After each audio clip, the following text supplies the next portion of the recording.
Did you know there are certain everyday habits that could quietly be shortening your life? As we move through our 60s, 70s, and beyond, the conversation around health begins to shift. It's no longer just about doing more, taking more supplements, exercising harder, adding routines. But just as often, it's about doing less of what harms us. And sometimes the most powerful changes come not from what we start, but from what we finally stop. In this video, we're diving into 10 things that, if you simply do less of them, could actually help you live longer, feel better, and preserve the energy you do have for what truly matters. These aren't extreme changes. They're not based on fads or fear. They're rooted in common sense, experience, and what medical professionals and longevity researchers have been quietly saying for years. From subtle daily habits that tax your body over time, to mental patterns that slowly chip away at your well-being, these 10 things are surprisingly common, especially among older adults.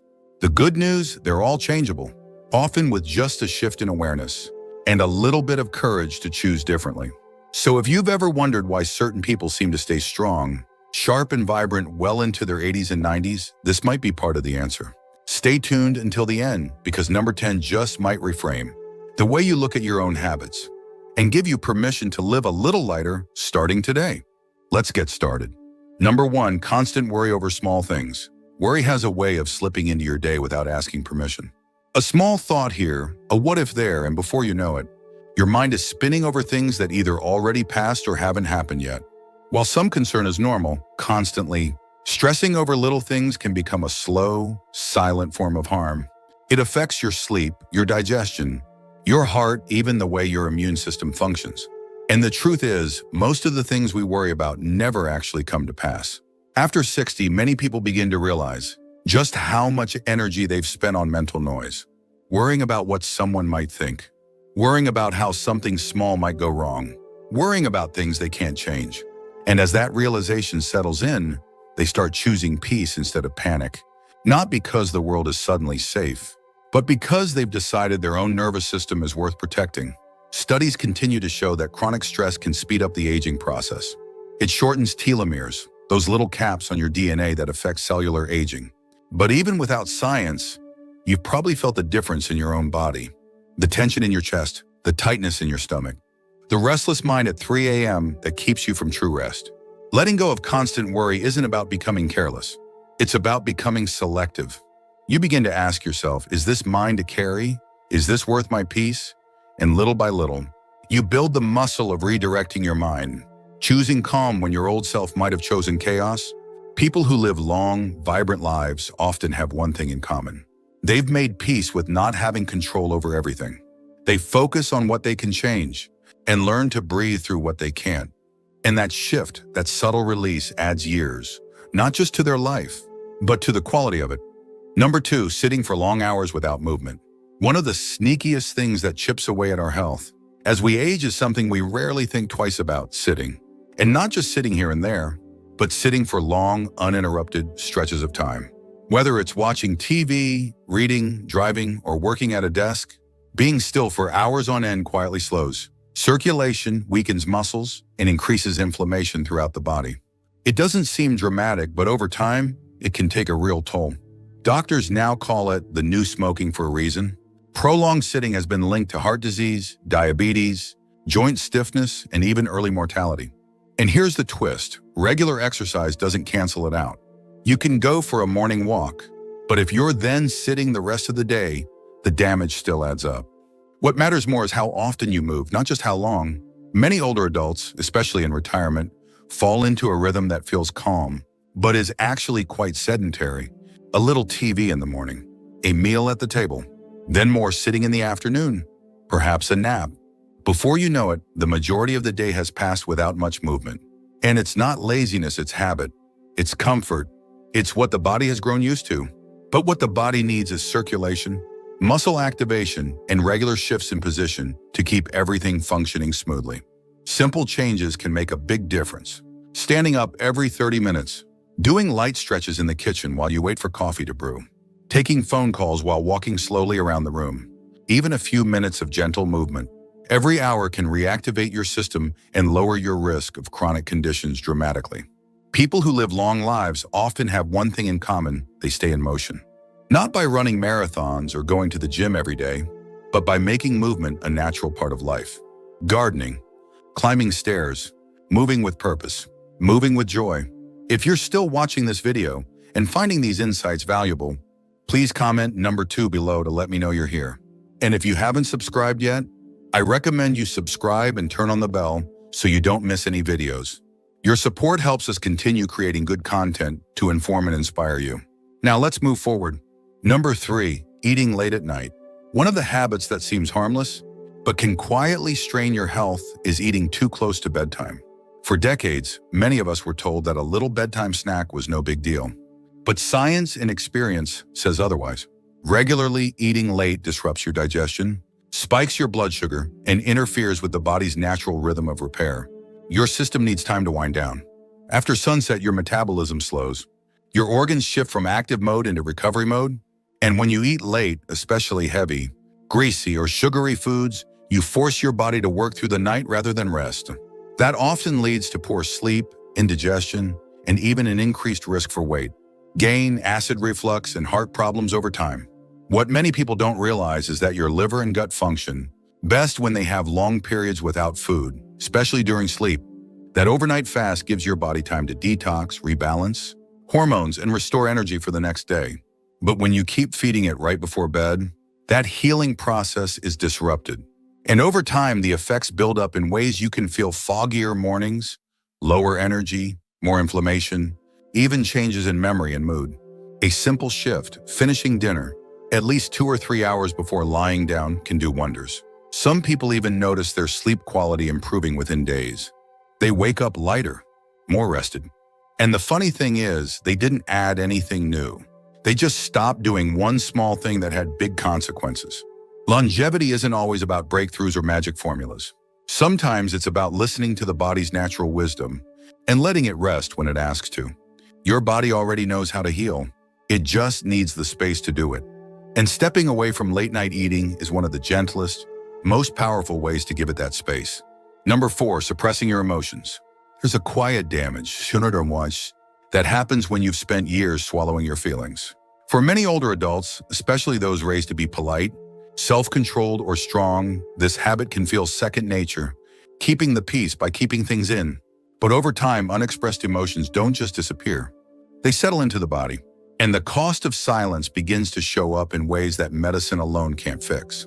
Chronic emotional suppression has been linked to elevated blood pressure, heart disease, insomnia, and even autoimmune issues. When we bottle things up, grief, anger, resentment, fear, the nervous system stays stuck in a low-level fight-or-flight state. The body stays tense, the heart beats faster, and the stress response becomes constant, not occasional. It doesn't mean you need to become loud or confrontational. It means giving yourself permission to feel, to name what's true, to say that hurt, or I need space, or even just I'm not okay right now. These aren't signs of weakness, they're signs of vitality. Signs that you're still engaged, still human, still growing. Some of the longest living people share a similar trait. They don't carry emotional weight for too long. They find ways to release it, through conversation, through prayer, through journaling, or even through a quiet cry alone on the porch. They don't pretend to be unaffected. They allow the emotion to pass through them instead of getting stuck inside. You might be surprised how much lighter you feel once you stop pretending you're fine when you're not. How your sleep improves, how your shoulders relax, how your appetite evens out. Because when you start making space for emotional honesty, your body responds with trust. And that trust shows up as health, as ease, and often years added to your life. If you're still watching this video and finding these insights valuable, please comment number 4 below to let me know you're here. And if you haven't subscribed yet, I recommend you subscribe and turn on the bell so you don't miss any videos. Your support helps us continue creating good content to inform and inspire you. Now let's move forward. Number 5, over-consuming processed sugar. Sugar has a way of sneaking in, little by little. A teaspoon in your coffee, a couple of cookies after lunch, a piece of cake at a gathering. On its own, none of it seems like much, but the cumulative effect can be far more damaging than we often realize, especially as we get older. The less processed sugar you consume, the better your chances are of avoiding inflammation, memory loss, and chronic disease. As we age, our metabolism slows down, and our body becomes more sensitive to sugar's effects. What might not have caused much harm in your 30s can now quietly disrupt your energy, spike your blood sugar, and put extra stress on your heart, liver, and kidneys. And because sugar is addictive, it's easy to fall into a cycle of craving more even when your body's asking for less. Research has linked excessive sugar intake to everything from type 2 diabetes to dementia. High blood sugar levels can damage blood vessels, including those in the brain, and speed up cognitive decline. For older adults, this often shows up as increased forgetfulness, brain fog, or mood swings. But cutting back even a little can lead to clearer thinking, more stable energy, and even better sleep. It's not about quitting everything sweet. It's about choosing more natural sources like fruit, or reducing added sugar in things like cereals, sauces, and drinks. Sometimes simply becoming aware of where sugar is hiding is enough to help you make different choices. And when you do, your body responds. Your taste buds reset, and your overall vitality starts to return. Many older adults who cut back on sugar say the same thing: I didn't realize how tired I'd been until I stopped. Because sugar may give you a quick rush, but it always takes more than it gives. Choosing less isn't about restriction, it's about restoration. About giving your body a chance to thrive, not just survive. And over time, that decision adds up to more energy, more clarity, and quite possibly more years. Number 6, ignoring sleep signals. One of the most overlooked contributors to a longer life is also one of the simplest: sleep. But not just sleep in general, responding to your body's natural signals when it's asking for rest. Too many older adults push through drowsiness, stay up late watching television, or disrupt their natural rhythm with inconsistent sleep times. And while that may seem harmless in the moment, the long-term effects on your health can be significant. Sleep isn't just about feeling rested. It's when your brain cleans itself, your tissues repair, and your hormones rebalance. Every system in your body benefits from consistent, quality sleep. And the older you get, the more important it becomes. When you regularly ignore your body's cues, staying up past when you're tired, eating too late, or letting screens keep your mind wired, you rob yourself of that deep cellular restoration. There's a common myth that we need less sleep as we age. But the truth is, older adults often get less sleep because they stop honoring the natural patterns that help create it. Bright lights late at night, caffeine too late in the day, or even just a restless mind filled with unfinished thoughts. These things all interfere with the gentle descent into rest that your body needs. Listening to your body's signals can be as simple as noticing when your eyelids get heavy in the evening or when your focus starts to fade. That's your body saying, it's time. And when you respond with care, by creating a calm environment, limiting stimulation, and getting into bed while your body's ready, you begin to rebuild a relationship with rest that can carry you well into your later years. People who live long, healthy lives often have strong sleep habits. Not rigid schedules, but rhythms they honor. They don't treat sleep as an inconvenience. They treat it as sacred. And when you do the same, you'll likely notice more energy during the day, better digestion, sharper memory, and a stronger immune response. It's not about being perfect, it's about being intentional, about noticing what your body is whispering, and having the wisdom to listen before it has to shout. If you're still watching this video and finding these insights valuable, please comment number 6 below to let me know you're here. And if you haven't subscribed yet, I recommend you subscribe and turn on the bell so you don't miss any videos. Your support helps us continue creating good content to inform and inspire you. Now let's move forward. Number 7, isolating yourself from others. There's a quiet danger in isolation, and it doesn't always look the way you'd expect. It's not just about being alone. It's about going days without meaningful conversation. It's about withdrawing when you need support. It's about convincing yourself that keeping to yourself is easier than reaching out. But the longer you stay in that pattern, the more it begins to affect not just your mood, but your body and even your lifespan. Social isolation has been linked in studies to higher rates of cognitive decline, depression, and even mortality. In fact, prolonged loneliness can be just as harmful to your health as smoking or obesity. And yet it often goes unnoticed. Why? Because it's easy to hide. It's easy to say, I'm just tired, or people are busy, or I've gotten used to being on my own. But even the most independent among us are wired for connection. Human beings, especially in the second half of life, need shared moments, even small ones, to stay emotionally and physically well. A walk with a neighbor, a phone call with a friend, A conversation with someone at the grocery store. These may seem small, but they carry weight. They remind you that you matter, that you're still part of something bigger than yourself. After 60, many people find themselves in a quieter season. Children have grown, careers have slowed, familiar routines have shifted. It's easy in that quiet to begin fading from community. But that's when connection matters most. And the beauty is, it doesn't have to be complicated. Just a few steady relationships, a few regular conversations, can make all the difference in how your brain functions, how your immune system responds, and how deeply you feel joy. People who age well aren't necessarily surrounded by crowds, but they're not disconnected either. They make a point to stay in touch. They reach out even when it feels awkward. They say yes to the invitation. They check in on others. And in doing so, they not only add years to their life, but life to their years. If you've been pulling back, consider this a gentle nudge. Someone out there is probably hoping to hear from you today. And just one meaningful moment might be all it takes to remind your nervous system you're not alone. Number 8, rushing through meals. In a world that moves fast, eating slowly can feel like a lost art. But after 60, how you eat becomes just as important as what you eat. Rushing through your meals, eating while standing, distracted or in a hurry, not only affects digestion, but can also lead to overeating, poor nutrient absorption, and an increased risk of chronic issues like heartburn, bloating, and even weight gain. When you eat too fast, your body doesn't have enough time to signal fullness. That means you may consume more than you need before your brain catches up. And for older adults, this can be especially tricky because metabolism slows down and digestion becomes more delicate with age. A heavy meal eaten too quickly can leave you sluggish, uncomfortable, or even disrupt your blood sugar levels for hours afterward. But there's something else too, something deeper. Meals aren't just fuel, they're moments of pause.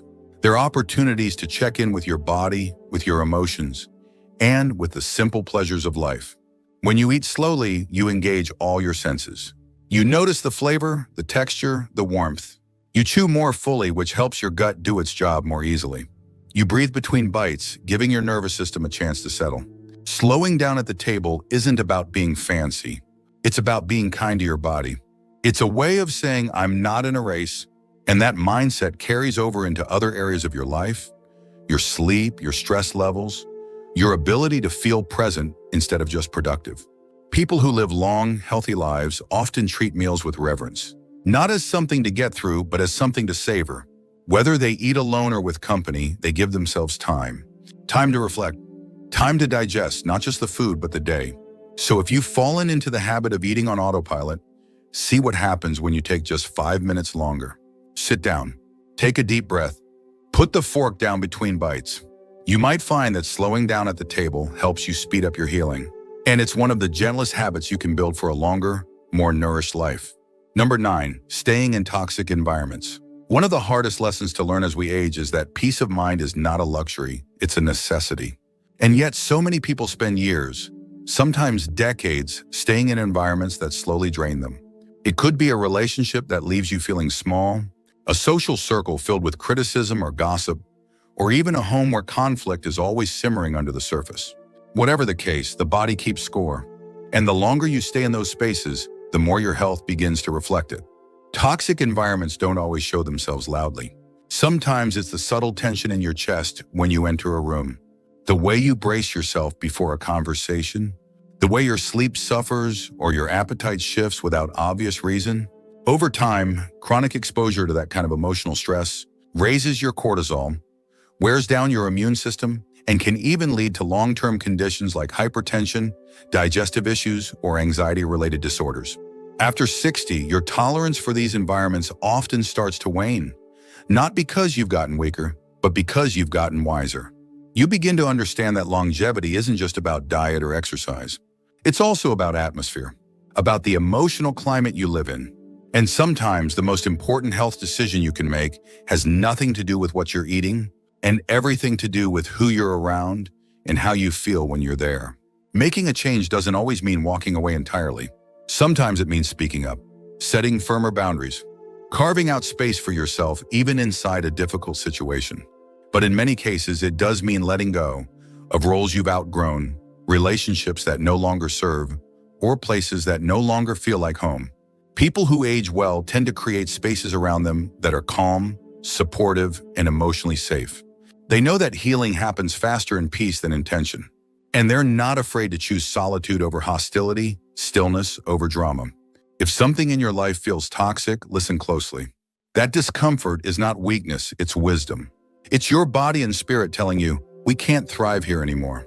And the less time you spend in those environments, the more space you create for healing, for clarity, and for a life that feels genuinely livable. If you're still watching this video and finding these insights valuable, please comment number 9 below to let me know you're here. And if you haven't subscribed yet, I recommend you subscribe and turn on the bell so you don't miss any videos. Your support helps us continue creating good content to inform and inspire you. Now let's move forward. Number 10, overusing alcohol or self-medication. As we get older, the body becomes more sensitive to what we put into it, and that includes alcohol, over-the-counter medications, and even herbal remedies. What once felt harmless, a nightly glass of wine, a pill to sleep, something to take the edge off, can start having outsized effects on your liver, your brain, and your overall vitality. And while no one sets out to harm themselves, the habit of reaching for a quick fix can slowly turn into a pattern that shortens both lifespan and quality of life. Alcohol in particular affects older adults differently. As muscle mass decreases and water retention changes, the body processes alcohol more slowly. A drink that felt mild in your 40s might hit harder now. Reaction times slow, sleep gets disrupted, blood pressure creeps up, and worst of all, it becomes easy to overlook these changes until a fall happens or memory slips become more frequent, or your doctor raises a red flag at your next checkup. The same goes for sleep aids, pain relievers, or anti-anxiety pills taken without close monitoring. They might offer temporary relief, but when used long-term, they can cloud your thinking, weaken your balance, or strain your organs. And many times, what starts as an occasional habit becomes a quiet dependency, one that leaves you more tired, more foggy, and more vulnerable. Choosing to do less of these things doesn't mean you never enjoy a glass of wine or avoid necessary medication. It means becoming more aware of what your body is telling you. It means asking yourself, is this helping me heal, or is it helping me avoid? And more often than not, it means seeking other ways to unwind. A walk, a warm bath, a conversation. Things that not only soothe your system but nourish it. People who live long, steady lives tend to use less, not more.